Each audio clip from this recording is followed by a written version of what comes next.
today who continues to bear witness to the distress of her loved ones in Gaza. A life is a life. We are duty-bound, all of us, to protect each other. This duty is indivisible, just as our common humanity is indivisible. There is a solution, a way of breaking the cycle of war and destruction. It lies in the recognition of the other, of his and her legitimacy, humanity, and dignity. We must reopen our eyes and see human faces there where war has deposited the mask of the enemy or the marks of a target. We must recognize that Palestinians and Israelis are living in twin solitude. The solitude of the Israelis following the historic nightmare of the 7th of October 2023, and the solitude of Palestinians. Palestinians at their wits' end in the face of this ceaseless war. The time has come, because the worst could still come to pass. The sacrifice of more civilians, the expulsion of the people of Gaza to Egypt, the annexation of the West Bank, the death of hostages detained by Hamas, or facts on the ground which could irreversibly change the situation there on the ground. This is why, this is the very reason that today, here in this chamber, we must pave the way for peace, because since July of last year, developments have accelerated. And at this point, we have reason to fear that the Abraham Accords, the Camp David Accords, could be called into question by Israel, and that peace would become impossible for a long time yet in the Middle East. It thus falls to us, this historic responsibility. We must do everything within our power to preserve the very possibility of a two-state solution. Israel and Palestine living side by side in peace and security. The time has come. This is why, true to the historic commitment of my country to the Middle East, to peace between the Israelis and the Palestinians, this is why I declare that today France recognizes the state of Palestine.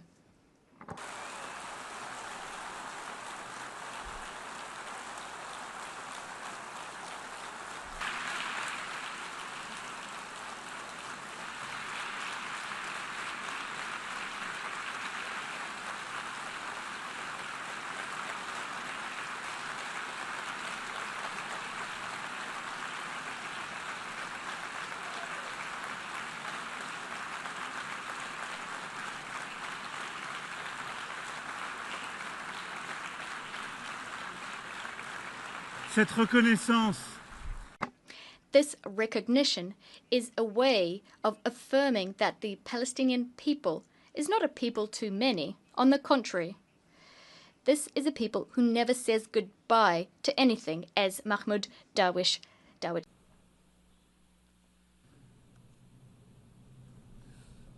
Cher co-président.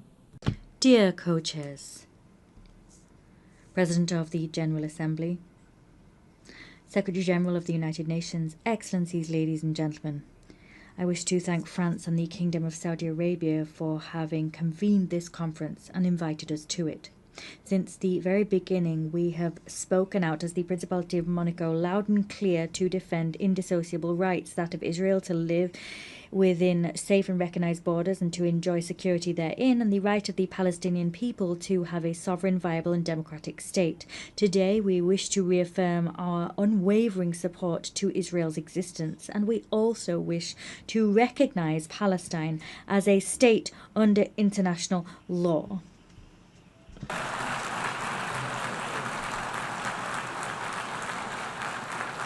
That is what I'm doing here before you now. The 7th of October 2023 was in its full horror the starting point of the current chaos. It is now more urgent than ever before to move towards a tangible, balanced and sustainable solution based on mutual recognition and the respect for fundamental rights. This as soon as all hostages have been released and as soon as Hamas has been disarmed. Peace cannot remain a dim prospect on the distant horizon. It must be given its lifeblood in institutions with mutual guarantees and ensuring the effective respect for everyone's rights. The Principality of Monaco is aware of its place in the House of Nations. We continue to affirm that only a solution based on the existence of two national entities living side by side in dignity and mutual respect will pave the way towards lasting stability. Peace cannot be issued by decree. It is built through common will. Thank you.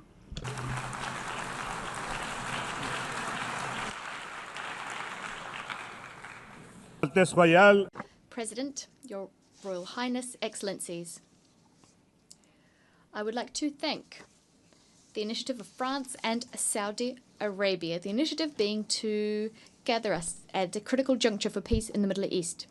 The region has known far too many wars, far too much violence and terrorism, too many deaths. Today in Gaza, we are facing a humanitarian catastrophe. We see families broken, famine used as a weapon of war. This disaster must end. The European Union once again calls for an immediate ceasefire, unfettered humanitarian access, and an end to insecurity. We want the immediate and unconditional release of all hostages. We condemn the military offensive underway in Gaza. We also firmly condemn the violent escalation in the West Bank. We call on Israel to put an end to the aforementioned operations, to stop the illegal settlements. Excellencies, today, thanks to the impetus provided by this conference, the State of Palestine has been recognized by the majority of EU member states. Nonetheless, we must be clear-eyed about the day after. There is no room for Hamas, for terrorism. There is no room for illegal settlements. There's no room for deaths of innocent civilians. Nowhere, neither in Gaza nor in the West Bank, nor in East Jerusalem, nor in Israel. There's only one way forward, and that's the two-state solution. The State of Israel, secure and recognized by all members of this General Assembly, and the State of Palestine, democratic, independent, viable. Two states living side by side in peace. The time for peace has come, and we are duty-bound to live up to the times we face. I thank you.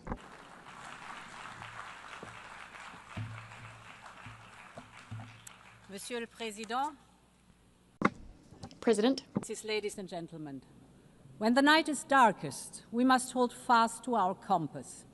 And our compass is the two-state solution. October 7th has opened one of the darkest chapters in history. We all agree that the tragedy in Gaza must stop right now and all hostages released. But ending the war might not be enough if there is no pathway to peace, if the prospect of two states is no longer viable. And as we speak, the two-state solution is being undermined, and this cannot be, because the only realistic peace plan is based on two states, with a secure Israel, a viable Palestinian state, and the scourge of Hamas removed. Since the beginning of this war, Europe has been the lifeline of the Palestinian Authority. We have put together an unmatched and unprecedented financial package of 1.6 billion euros. But as the very survival of the Palestinian Authority is at stake, we must all do more. And this is why we will set up a Palestine donor group. Any future Palestinian state must be viable, also from the economic point of view. And this can be achieved also with the support of the Palestinians' neighbors. We Europeans will set up a dedicated instrument for Gaza's reconstruction in coordination with other donors' efforts. Gaza must be rebuilt, the Palestinian economy must be relaunched, and I invite all of you to join in the effort to make this happen. Of course, in the end, only the Israelis and the Palestinians can agree on the way forward. But the international community has so much to contribute. We can facilitate, we can rebuild, but most importantly, we can keep hope alive. Thank you very much.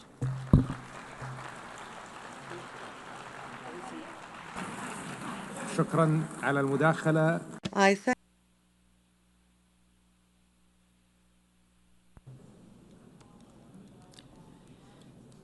Thank you, Chair. Thank you, Your Excellencies, President Macron and Prince Faisal. I stand before you today beneath the emblem of the United Nations to confirm the historic decision of the British government to recognise the State of Palestine.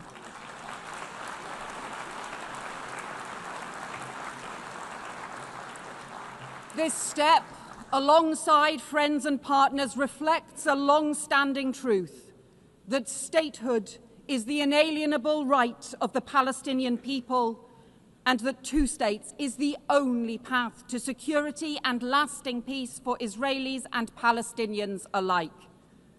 But it also reflects a grave reality. The two-state solution that for decades has commanded global support is in profound peril. From continued bloodshed, man-made famine, terrorism and hostage-taking, settlement expansion and settler violence. And Hamas terrorists continue to hold hostages seized in the barbaric attack of October 7th, prolonging the unimaginable anguish of their families. And in Gaza, the unbearable humanitarian catastrophe worsens as the Netanyahu government chooses to escalate war and hold back aid. Children dying of starvation while food rots at the border. And settlement expansion threatens the very viability of a Palestinian state. The two-state solution risks disappearing beneath the rubble. That is what extremists on all sides want, but we refuse to let hope be lost. Recognition is born of urgency and principle, alongside our unwavering support for the security of Israel and its people. This pathway is the opposite of Hamas's hateful vision, and this process around recognition has helped cement the rejection of Hamas across the Arab world, alongside new reforms to the Palestinian Authority, because there can be no role for Hamas in the future governance of Palestine. But recognition must be a spur, not a substitute for urgent action. A ceasefire now, the release of all hostages, the restoration of aid, and a lasting framework for peace. Recognition is about the future, but it is rooted in our past. 75 years ago, Britain was rightly proud to recognise the State of Israel. But the promise of upholding Palestinian rights has gone unfulfilled. For decades, my country supported a two-state solution, but only recognised one state. That changes now, as we join more than 150 member states in recognising the State of Palestine and protecting the pathway to peace. Thank you.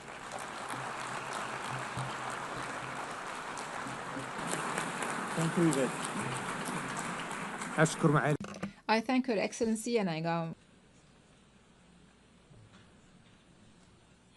Madam President of the General Assembly, Mr. Secretary General, Monsieur le Président de la République Française, His Highness the Minister for Foreign Affairs of the Kingdom of Saudi Arabia, Mr. President of the Palestinian state, Excellencies, ladies and gentlemen, Portugal formally recognized the state of Palestine as a sovereign state with full rights. This decision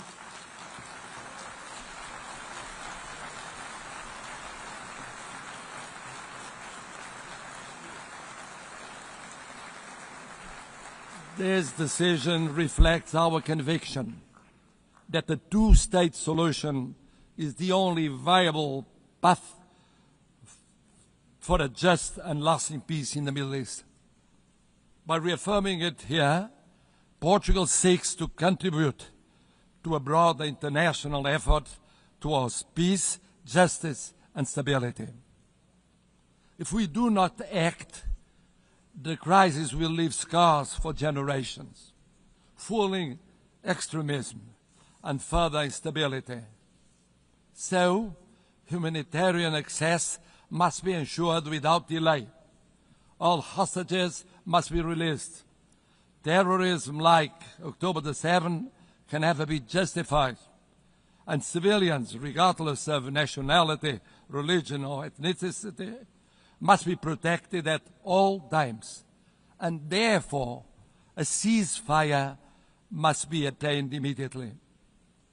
Portugal's commitment to peace in the Middle East has been constant and clear. We have always defended the two-state solution in line with the United Nations resolutions and the 67 borders. We supported Palestine's observer status in 2012, voted to enlarge its rights in the Assembly in 2024, and endorsed the New York Declaration earlier this year. We welcome the unprecedented commitments made. President Macron, Your Royal Highness, Secretary-General, colleagues. In 1947, Australia was proud to be the first member of the United Nations to vote for the plan that made the modern state of Israel possible. But that plan always encompassed two states, a state of Israel and a state of Palestine, living side by side within internationally recognised borders, recognising each other's right to live in peace and security. 8 decades ago, those hopes were consumed by conflict, and that has been the grim pattern over the years. Opportunities not taken, compromises rejected, good faith betrayed, a cycle of violence that has crushed generations. We saw that in the horrific events of October 7, 2023. Hamas terrorists descending on a festival promoting friends, love and infinite freedom to perpetrate atrocities. One Australian, Galit Carbone, was among those killed. Australia embraces all who carry the weight of grief. We repeat our call for the hostages to be returned immediately and with dignity. And we stand with Jewish people everywhere who feel the cold shadow of history's darkest chapter in any act of anti-Semitism. Throughout this conflict, Australia has supported calls for a ceasefire because every innocent life matters. Every Israeli life, every Palestinian life. Right now, Gaza is in the grip of a humanitarian catastrophe, and the Israeli government must accept its share of responsibility. Tens of thousands of civilians have been killed. Desperate people, including children, denied vital aid. Aid workers killed, including Australian Zomi Frankham. Journalists killed trying to bring the truth to light. This comes alongside the continued illegal expansion of settlements on the West Bank and an increase in settler violence. Threats to annex parts of Palestine and permanently displace the Palestinian people. Such conduct risks putting a two-state solution beyond reach. That is where the current road leads. We must choose a different path. We must break this cycle of violence and build something better. Yesterday, Australia recognised the State of Palestine.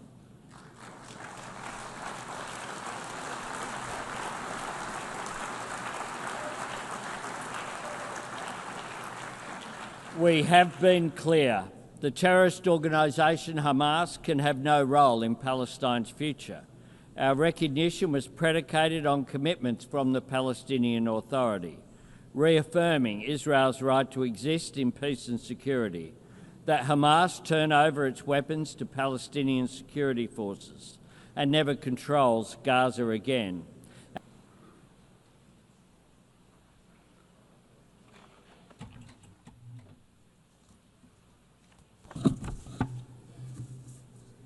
Your Excellency, Monsieur le Président de la France, Your Excellency Prince Faisal bin Farhan Al Saud. Since 1947, it has been the policy of every Canadian government to support a two-state solution for lasting peace in the Middle East. This position envisioned the creation of a sovereign, democratic, and viable state of Palestine, building its future in peace and security alongside the State of Israel. Over many decades, Canada's commitment to this goal was premised on the expectation that this outcome would be eventually achieved as part of a negotiated settlement. Regrettably, this possibility has been steadily and gravely eroded, including by the pervasive threat of Hamas terrorism to Israel and its people, culminating in the heinous attack of October 7th. The accelerated building of settlements across the West Bank and East Jerusalem and the soaring settler violence against Palestinians. Actions such as the E1 settlement plan and the Israeli government's contribution to the humanitarian disaster in Gaza. Hamas sows terror among the Israeli people and has oppressed the people of Gaza. That has prompted us to take the position we have. Hamas must absolutely release all hostages, disarm fully, and never play any role in the future governance of Palestine.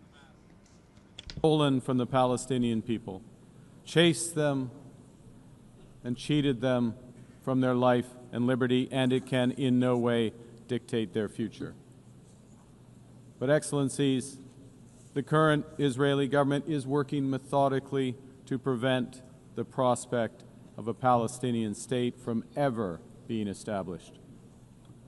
Il poursuit sans relâche l'expansion.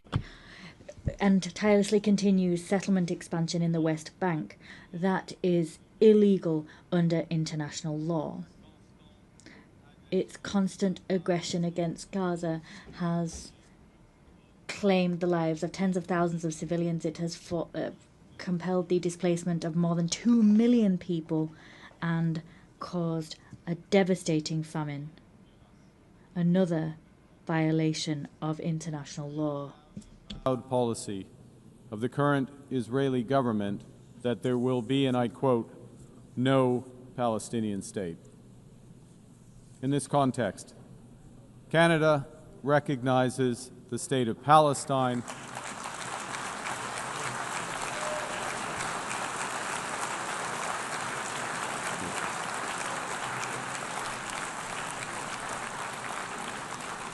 and we offer our full partnership in building the promise of a peaceful future for both the state of Palestine and the state of Israel. Excellencies, Canada is under no illusions that this recognition is a panacea.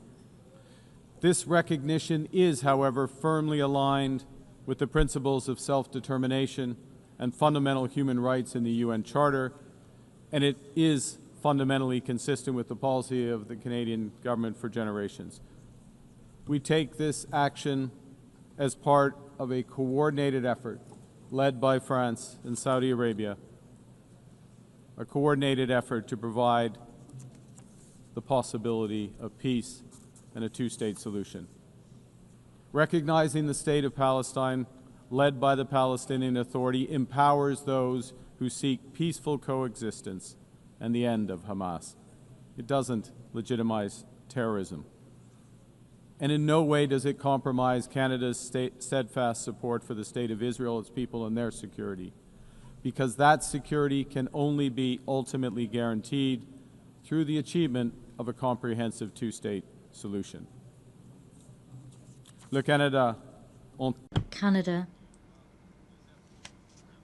will take the efforts make the efforts it needs to make to support the Palestinian Authority in implementing its program. With our international... The microphone has been cut off.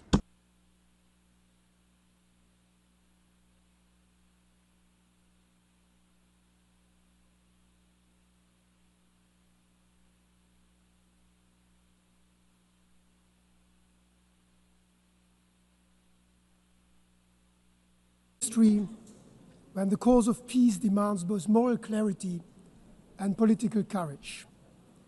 8 years ago was such a moment.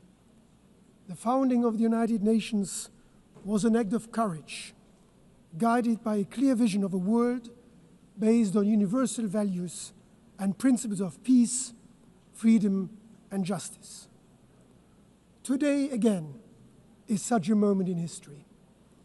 Luxembourg stands here today as a partner to all those who believe that diplomacy still matters, that it can make a difference. We want to remain true to their promise made 8 years ago. Luxembourg stands here today as a partner for peace. We remain convinced that a two-state solution remains the only viable way forward for a lasting peace. Our goal is a safe and secure state of Israel living side by side with a safe and secure state of Palestine. Rarely has the prospect of a two-state solution felt more distant than today, and yet never has the international will to achieve it been more unified. When doubts grow, we must face them with the certainty of hope.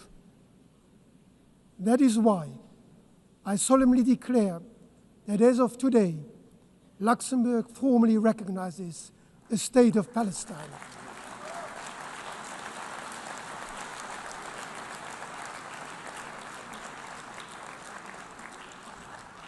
Recognition is not the end of a process. It is the beginning of a renewed commitment to hope, a commitment to diplomacy, to dialogue, to coexistence, and a two-state solution, to the idea, fragile but still possible, that peace can prevail. We take this step fully aware of its great symbolic weight. It is our contribution to a political process, one that we hope will revive the prospect of a negotiated two-state solution, grounded in the legitimate aspirations of both Palestinians and Israelis. It is fully aligned with the principles. Excellencies, dear friends, let me begin by stating clearly and unequivocally that the Republic of Malta is proud to confirm our official recognition of Palestinian statehood.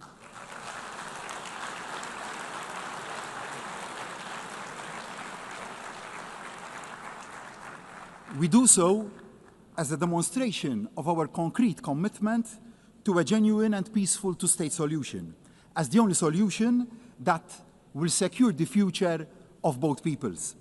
Malta is equally unequivocal in its support for the right of Israel to exist alongside a democratic Palestinian state. In making this commitment, I am acutely aware of how events have unfolded since the appalling Hamas attacks of October the 7th. They were the despicable work of a terrorist organization which must have no place in the emerging Palestinian state. Since then, Malta has been unwavering in calling for the unconditional release of all the remaining hostages. No ifs, no buts. The hostages must come home now. Malta adds once again its voice to those demanding an immediate and permanent ceasefire. The fighting must stop now. I am also aware of the opinion that recognizing the state of Palestine somehow amounts to a victory for Hamas. A two-state solution, however, is the worst possible outcome for Hamas. It is not what they want to see. They want to see Israel wiped off the map. Malta and our allies want to see Hamas wiped out. We must never forget that Hamas openly and violently opposed all the previous efforts at peace. If Palestinians can see a peaceful and realistic road to nationhood and self-determination, it fatally undermines the siren cries of Hamas. It offers the only hope that there is an alternative to conflict. I ask, what is the other alternative? What is the future that the hotheads on both sides envisage? A conflict without end? Israel under constant attack? A region mired in instability? That is an outcome nobody should want. Instead, with the right to recognition come huge responsibilities for the Palestinian leadership. There must be absolute adherence from the outset to nonviolence, and mutual recognition.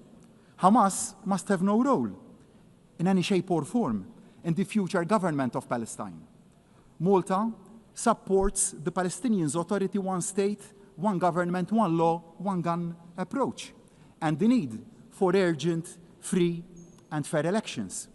Equally, there are urgent responsibilities for the Israeli government. The attacks on civilians and infrastructure must stop immediately. The illegal settler encroachment and accompanying violence in the West Bank must also stop immediately. And unhindered aid under genuine international auspices must be allowed to flow immediately. Starvation is being suffered in Gaza, and the deaths of hungry civilians trying to access the pitiful trickle of food aid being allowed in cannot be allowed to go on. I am not ashamed to admit that I cried after recently visiting the young children we brought over to Malta from Gaza to give them the best medical care our island has to offer and the required prosthesis. These innocent children have had their limbs and the best part of their life stolen away from them. They have also lost their parents, and they have been caused irreparable harm. But we will not allow their hope for a better future to be stolen away from them. And we will protect them. Ibrahim, I promised you that, and we will stick to our word. What is happening is morally and legally very wrong, and we have a duty on all of us to act. We know that the path to a functioning, free, and fair two-state solution is a long and also hard one. We know the dangers that lie along that path, but we also know the greater dangers that arise from saying nothing can be done, that the dream has died. We cannot, and we will not remain silent or complacent. The depth of the current tragedy must be